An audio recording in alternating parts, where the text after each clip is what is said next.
సంవత్సరాల తరబడి ఎన్ని మందులు వాడినా మీ మోకాల నొప్పులు తగ్గట్లేదా? ప్రాణ పెయిన్ క్లినిక్ లో అత్యాధునిక చికిత్స. Welcome to our channel. నేను మీ నవీన్. ప్రస్తుతం మనతో సీనియర్ జర్నలిస్ట్ విజయ్ గారు ఉన్నారు. హాయ్ సార్, నమస్తే అండి. నమస్తే నవీన్.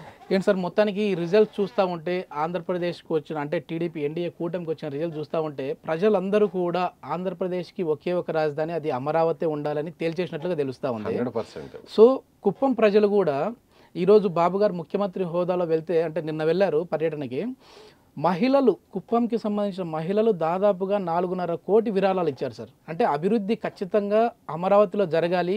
గతంలో 2014 నుంచి 19 వరకు ఏ తప్పిదమైతే జరిగిందో, అంటే తాత్కాలికం ఆ మాట లేకుండా ఈసారి పూర్తిగా అభివృద్ధి అక్కడ జరగాలి, అది కూడా శాశ్వతంగా ఉండాలి అనే విధంగానే కోరుకుంటా ఉన్నట్టు తెలుస్తూ ఉంది.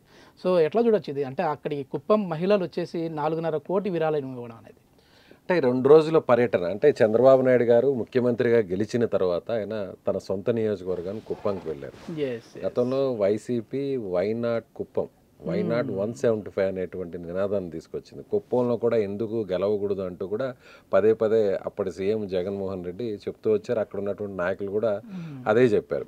ఒకనొక దశలో స్థానిక ఎన్నికల్లో గెలవడంతో, మున్సిపల్ ఎన్నికల్లో గెలిచిన తర్వాత ఎందుకు కొట్టలేము అనేటువంటి రకరకాల మాటలు ఇవన్నీ కూడా ప్రగల్భాలు చేశారు. అయితే 8వసారి కూడా గెలిపించారు వరుసగా. అంటే ఇప్పటి వరకు కూడా ఆయన ఎప్పుడైతే చంద్రగిరి నుంచి చంద్రబాబు గారు కుప్పంకు వెళ్ళారో, దాదాపు 1989 అనుకుంటాను, అప్పటి నుంచి 2014 వరకు హయ్యెస్ట్ మెజారిటీతో, భారీ మెజారిటీతో ఆయన వరుసగా గెలిపిస్తున్నారు. కనీసం ఆయన నామినేషన్ టైంకి కూడా ఆయన వెళ్ళే పరిస్థితి లేదు. ఎందుకంటే ఆయన ప్రతిపక్ష నాయకుడు, పార్టీ అధ్యక్షుడు, పార్టీని గెలిపించాల్సినటువంటి బాధ్యత, ప్రచారం అంతా రాష్ట్రం మొత్తం తిరగాలి, ఇవన్నీ కూడా ఉన్నా కూడా ఆయన కనీసం కుప్పానికి వెళ్ళేటువంటి పరిస్థితి కూడా లేదు. అంటే ఆయన తరపున కుటుంబ సభ్యులు వెళ్ళారు, ప్రచారం చేశారు, పార్టీ నాయకులు ప్రచారం చేశారు, మీరు కూడా వెళ్ళారు కుప్పానికి కూడా, భువనేశ్వర్ గారు వచ్చారు. సో ఇవన్నీ కూడా చూస్తే కుప్పం ప్రజలు ఎప్పటి నుంచో చంద్రబాబు నాయుడు గారిని ఎప్పటి నుంచో ఆయన ఆశీర్వదిస్తున్నారు, బంపర్ మెజార్టీతో గెలిపిస్తున్నారు. 100%. ఆయన పదే పదే చెప్పారు. ఈ 2 రోజుల పర్యటనలో కూడా ఆయన ఏం చెప్పారంటే, ఫస్ట్ ప్రయారిటీ నాకు రాష్ట్రం అంతా ఒక ఎత్తు అయితే, అమరావతి ఒక ఎత్తు అయితే, కుప్పం కూడా అదే స్థాయిలో నాకు హై ప్రయారిటీ అనేటువంటి విషయాన్ని ఆయన చెప్పారు. అయితే ఈ పర్యటనలో అక్కడ ఎవరైతే కష్టపడి పనిచేసినటువంటి నాయకులు, కార్యకర్తలు ఉన్నారో వారితో మీట్ అయ్యారు, ప్రజలతో మీట్ అయ్యారు. ఆ టైంలో కూడా ఎక్కడ కూడా బారికేడ్స్ పెట్టొద్దు, ఎక్కడ కూడా హడ్డిల్స్ పెట్టొద్దు, నేరుగా పబ్లిక్ వచ్చి నన్ను కలిసే విధంగా కూడా చర్యలు తీసుకోండి అంటూ కూడా ఆయన గతంలో క్లియర్ కట్గా ఇన్స్ట్రక్షన్స్ ఇచ్చారు. ఈసారి కూడా గట్టిగా అదే ఇచ్చారు. అయితే ఇక్కడ వరాల జల్లు కురిపించారు. ఎలా అంటే ఫస్ట్ నుంచి కూడా ఆయన చెప్పడం జరిగింది, ఈసారి కుప్పంకి ఖచ్చితంగా ఎయిర్పోర్ట్ తీసుకొస్తాను, కార్గో విమానాలు వస్తాయి. ఎందుకంటే కుప్పంలో అక్కడ పండ్ల తోటలు, అలాగే పూల తోటలు కూడా ఎక్కువ. ఎక్కడ పండించేటువంటి పూలకు చాలా డిమాండ్స్ ఉంది. చుట్టుపక్కల ఉన్నటువంటి నియోజకవర్గాల్లో కూడా మామిడి పండ్లు కావచ్చు, లేదంటే దానిమ్మ పండ్లు కావచ్చు, ఇలా రకరకాల పండ్లన్నీ కూడా భారీ స్థాయిలో అక్కడ దిగుమతి ఉంటుంది. అయితే వీటిని సరైనటువంటి ప్రాంతాలకు తీసుకువెళ్ళడానికి, లేదా దగ్గరున్నటువంటి ఏదో కాస్త దూరంగా ఉన్నటువంటి చెన్నై ఎయిర్పోర్ట్ కన్నా వెళ్ళాలి, లేదంటే బెంగళూరులో ఉన్నటువంటి ఎయిర్పోర్ట్ కన్నా వెళ్ళాలి. కానీ అక్కడే కుప్పంలోనే ఒక ఎయిర్పోర్ట్ లాంటిది ఏర్పాటు చేస్తే, కార్గో విమానాల సర్వీసులు కానీ స్టార్ట్ అయితే, అక్కడ పండించేటువంటి ఆ పంటలకు, పూలు కావచ్చు, పండ్లు కావచ్చు, వీటన్నిటినీ కూడా సరైనటువంటి టైంలో తీసుకువెళ్ళి సరైనటువంటి ధరకు అమ్ముకునే ఫెసిలిటీ అక్కడ వస్తుంది. కాబట్టి చంద్రబాబు గారు మంచి మెజారిటీతో గెలిచారు. కూటమి ఎవరు ఊహించని విధంగా భారీ మెజారిటీతో గెలిచింది.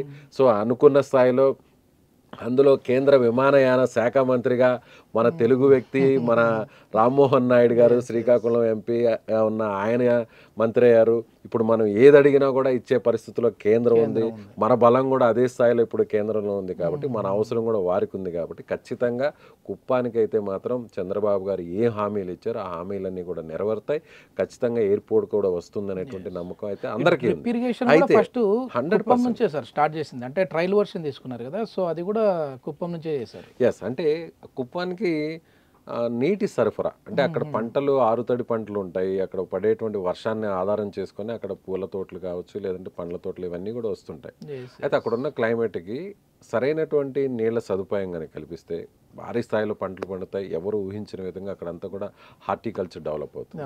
దాన్ని ముందుగానే పసిగట్టినటువంటి చంద్రబాబు నాయుడు గారు, ఆయన 1994, 99 ఆ టైంలో ముఖ్యమంత్రిగా ఉన్న టైంలో ఏపీనంతా కూడా, ఉమ్మడి ఏపీనంతా ఏ విధంగా డెవలప్ చేశారో ఎవరు ఊహించిన విధంగా కుప్పాన్ని అదే విధంగా డెవలప్ చేశారు. అక్కడ యూనివర్సిటీస్ని తీసుకొచ్చారు, మెడికల్ కాలేజీలను తీసుకొచ్చారు, డిగ్రీ కాలేజీలు ఎవరు ఎక్స్పెక్ట్ చేయని విధంగా దాన్ని మున్సిపాలిటీగా అప్గ్రేడ్ చేశారు. అదే స్థాయిలో అక్కడ వాటర్కి సంబంధించి ఏ విధంగా వాటర్ని తీసుకురావాలి అనేటువంటి ఆలోచన చేశారు. ఆయన అప్పుడు డ్రిప్ ఇరిగేషన్ సిస్టమ్ తీసుకొచ్చారు. అప్పట్లో అందరూ కూడా అసలు ఏంటి డ్రిప్ ఇరిగేషన్ అంటే ఏంటి, అసలు నీళ్లు లేవు, ఒక్కొక్క నీటి బిందువుల ద్వారాలో బిందు సేద్యం చేయడం ఏంటి, ఆ బిందువుల ద్వారా ఎలా సేద్యం చేస్తారు, వ్యవసాయం చేస్తారంటే ఒక పైప్ లైన్ తీసుకొచ్చి డ్రిప్ ఇరిగేషన్ సిస్టమ్ చేయొచ్చు అని పైలట్ ప్రాజెక్ట్ని ముందుగా పెట్టింది కుప్పంలో. సో ఇప్పటికీ కూడా దాదాపు 2 దశాబ్దాలు అవుతుంది. 2018 అప్పుడు రాష్ట్రపతిగా ఉన్న అబ్దుల్ కలాం గారిని తీసుకొచ్చారు ఆ ప్రోగ్రామ్ని స్టార్ట్ చేయడం కోసం, ఇనాగ్రేట్ చేయడం కోసం. సో ఇప్పటికీ కూడా అక్కడ పంటలన్నీ కూడా చంద్రబాబు గారు ఏ సిస్టమ్ని అయితే ఆయన అక్కడ ఇంప్లిమెంట్ చేశారో అదే సిస్టంతో ఎవ్వరు ఊహించిన విధంగా కూడా అక్కడ పంటలు పండుతున్నాయి. అదే స్థాయిలో వాటికి మంచి గిట్టుబాటు ధరను కల్పించాలి, మార్కెటింగ్ వ్యవస్థను ఏర్పాటు చేయాలనేటువంటి ఉద్దేశంతో ఆయన ఎయిర్పోర్ట్ని తీసుకొచ్చేటువంటి ప్రయత్నం చేస్తున్నారు. అదే స్థాయిలో అక్కడ వరాల జల్లు కూడా కురిపించారు. నియోజకవర్గంలో ఉన్న ప్రతి పంచాయతీలో, ప్రతి గ్రామంలో ఏదైతే సమస్యలు ఉన్నాయో, డ్రింకింగ్ వాటర్ సమస్య కావచ్చు, లేదంటే డ్రైనేజ్ వాటర్ ప్రాబ్లం కావచ్చు, లేదంటే రోడ్స్ కావచ్చు, స్ట్రీట్ లైట్స్ కావచ్చు, గత 5 ఏళ్ల హయాంలో పట్టించుకోలేదు, మొత్తం నియోజకవర్గాన్ని గాలికి వదిలేశారని అక్కడ ఉన్నటువంటి ప్రజలు, నాయకులందరూ కూడా చంద్రబాబు గారి దృష్టికి తీసుకొస్తే ఆయన ఒకటే మాట అన్నారు, కొన్ని నెలల్లోనే ప్రతి సమస్యని పరిష్కరిస్తాం, అలాగే మీరు కోరినట్లుగా గతంలో మేము ఇచ్చినట్టుగా అన్ని హామీలను కూడా నెరవేరుస్తామంటూ ఆయన వరాల జల్లు కురిపించారు. అయితే అక్కడ ప్రజలు ఆయనకి తిరిగి రిటర్న్ గిఫ్ట్ ఇచ్చారు. అంటే ఎలా అంటే అమరావతి నిర్మాణం కోసం చంద్రబాబు గారు కంకణబద్దులై ఉన్నారు. 2014-19లో ఆయన ఎంత కష్టపడ్డారో, రాష్ట్ర విభజన జరిగిన తర్వాత కనీసం మనకి రాజధాని లేనటువంటి సమయంలో, కనీసం మనం కూర్చోవడానికి ఒక కుర్చీ కూడా లేనటువంటి సమయంలో నేరుగా ఆయన తన వెహికల్లోనే ఉండి ఆ వెహికల్ నుంచే పరిపాలన కొనసాగించినటువంటి పరిస్థితి. మనకి ఉమ్మడి రాజధానిగా హైదరాబాద్ 10 ఏళ్ళు ఉన్నప్పటికీ కూడా వద్దు, మనం కొత్త నగరాన్ని, కొత్త రాజధానిని ఏర్పాటు చేసుకోవాలి, ఇంకా హైదరాబాద్ మీద ఆధారపడకూడదు అంటూ కూడా ఆయన కట్టుబట్టలతో మనం బయటకు వస్తే ఎలా అంటారు, చెట్టు కింద కుర్చేసుకుని కూడా పాలన చేసినటువంటి పరిస్థితి. అయితే ఆ తర్వాత ఆయన అమరావతిని డిజైన్ చేయడం, ఎవరు ప్రపంచంలో ఎక్కడ ఊహించిన విధంగా ల్యాండ్ పూలింగ్ చేయడం, దాదాపుగా 34,000 ఎకరాలని ఆయన రైతుల దగ్గర నుంచి సేకరించడం, ఎవరు ఊహించిన విధంగా ఒక ప్రపంచ నగరాన్ని నిర్మించాలనేటువంటి ఉద్దేశంతో ఆయన భారీ ప్లాన్తో రావడం జరిగింది. మళ్ళీ ఒక 5 ఏళ్ళు కంటిన్యూ అంటే అమరావతి ఈరోజు వేరే విధంగా ఉండేదని కూడా అక్కడ అమరావతి ప్రాంత ప్రజలు కూడా మనిద్దరం వెళ్ళినప్పుడు కూడా అక్కడ గ్రౌండ్ రియాలిటీని మనం చూసాం. అయితే ఇప్పుడు ఆయన ఖచ్చితంగా లోటు బడ్జెట్ ఉంది. మనం రాష్ట్ర విభజన జరిగిన తర్వాత అప్పులతో బయటకు వచ్చాం, లోటు బడ్జెట్ ఉంది. మనం పరిశ్రమలను, పెట్టుబడిదారులను తీసుకొచ్చి రాష్ట్రాన్ని అభివృద్ధి చేయాలి, ఒక మంచి నగరాన్ని నిర్మించాలి, హైదరాబాద్ లాంటి నగరం వస్తే మన రాష్ట్రం ఫైనాన్షియల్ గ్రోత్ కూడా పెరుగుతుంది అనేటువంటి పరిస్థితి ఆయన ఆలోచించారు. కానీ అది జరగలేదు, అనుకున్న స్థాయిలో జరగలేదు. సో ఇప్పుడు అమరావతి నిర్మాణానికి నిధులు అవసరం.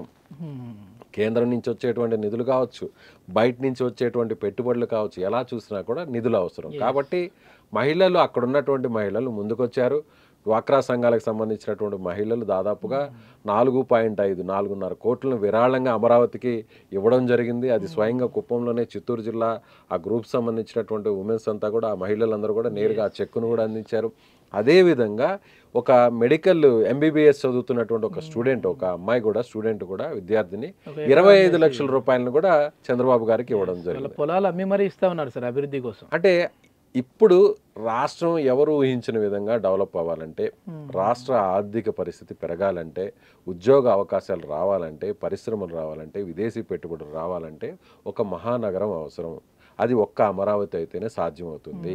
సో కాబట్టి ఎంత త్వరగా అమరావతి నిర్మాణం జరుగుతుందో అదే స్థాయిలో అంత త్వరగా రాష్ట్ర అభివృద్ధి జరుగుతుంది, ఆర్థిక పరిస్థితి కూడా మెరుగవుతుంది అనేది అందరూ ఇస్తున్నటువంటి పరిస్థితి. అందుకే స్వచ్ఛందంగా ముందుకు వస్తున్నారు, ప్రజలే ముందుకు వస్తున్నారు. అదేవిధంగా మెప్మా మున్సిపాలిటీ ప్రాజెక్టుకి సంబంధించినటువంటి ఆ విభాగానికి సంబంధించి కూడా వారు కూడా కుప్పంలో దాదాపుగా 1 కోటి రూపాయలు వారు కూడా విరాళంగా ఇచ్చినటువంటి పరిస్థితి.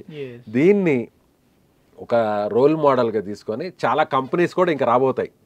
చాలా కంపెనీస్, చాలా స్వచ్ఛంద సంస్థలు, చాలా పరిశ్రమలకు సంబంధించినటువంటి కంపెనీలు ఇవన్నీ కూడా ముందుకు వచ్చి అమరావతి నిర్మాణానికి మేము సైతం అంటూ వారు కూడా విరాళాలు ఇవ్వడానికి సిద్ధంగా ఉన్నారు. రాబోతున్నాయి. 14-19 సమయంలో కూడా చేశారు, గతంలో కూడా విరాళాలు ఇచ్చారు. చాలా మంది కూడా అనేక రకాలుగా సాయం చేసినటువంటి పరిస్థితి, ఒక నిధిని కూడా సమకూర్చినటువంటి పరిస్థితి. సో రాబోయే రోజుల్లో మేము సైతం అంటూ కూడా ప్రజలు కూడా అమరావతి నిర్మాణానికి మీరు చేస్తున్నటువంటి ఈ ప్రయత్నానికి మేము కూడా సహకారం అందిస్తాం, మా వంతు చేయూతని మీకు ఇవ్వబోతున్నాం అనేటువంటి ఒక ఉదాహరణ కుప్పంలో చంద్రబాబు గారికి అక్కడ ఉన్నటువంటి ప్రజలు మహిళలు ఇచ్చినటువంటి రిటర్న్ గిఫ్ట్ని మనం చెప్పాలి. నెక్స్ట్ 5 ఏళ్లలో చూడొచ్చా సార్, అంటే ఒక అద్భుత నగరాన్ని చూడొచ్చా మనం? అంటే 5 ఏళ్లలో అంటే ఆ 5 ఏళ్లలో మనకు అక్కడ రాజధాని నగరాన్ని ఎంచుకోవడానికి కొంత సమయం పట్టింది. ఎక్కడ రాజధానిని ఏర్పాటు చేయాలనే దాని గురించి ఎక్కువగా ఒక రకంగా చెప్పాలంటే సర్వే జరిగింది, పరిశోధన జరిగింది. ఇవన్నీ అయిన తర్వాతే అటు కృష్ణా గుంటూరు మధ్యలో ఏర్పాటు చేస్తే బాగుంటుంది, విజయవాడ గుంటూరు నగరాలకి మధ్యలో ఏర్పాటు చేస్తే బాగుంటుంది అనేటువంటి ఉద్దేశంతో అమరావతిని ఎంపిక చేయడం జరిగింది.